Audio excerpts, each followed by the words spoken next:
কৌশলের নামে গুপ্ত বা সুপ্ত বেশ কখনো বিএনপি ধরেনি বলে মন্তব্য করেছেন বিএনপির চেয়ারম্যান তারেক রহমান। তারেক রহমান বলেন, ষড়যন্ত্র করে কেউ বিএনপিকে দমন করে রাখতে পারবে না। সম্প্রতি নির্বাচন কমিশনের বিতর্কিত ভূমিকা দেখছি, কিন্তু রাজনৈতিক দল হিসেবে আমরা ধৈর্যের পরিচয় দিতে চাইব।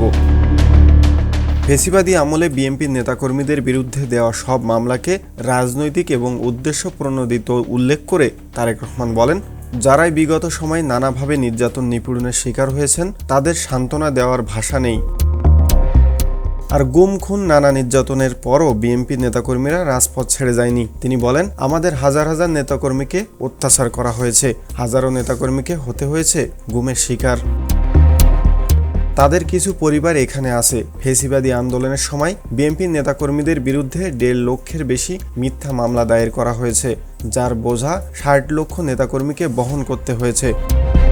লক্ষ লক্ষ নেতাকর্মীকে বছরের পর বছর ঘরবাড়ি ছেড়ে থাকতে হয়েছে। তাদের বিরুদ্ধে মামলাগুলো ছিল রাজনৈতিক উদ্দেশ্য প্রণোদিত। যে দলের নেতাকর্মীরা আন্দোলনে অকুতোভয় ভূমিকা রাখতে পারে, সেই দলের বিরুদ্ধে ষড়যন্ত্র অপপ্রচার চালিয়ে কেউ কখনো দমন করতে পারবে না জানিয়ে বিএনপি চেয়ারম্যান বলেন, কৌশলের নামে গুপ্ত বা সুপ্ত বেশ কখনো বিএনপি ধরেনি।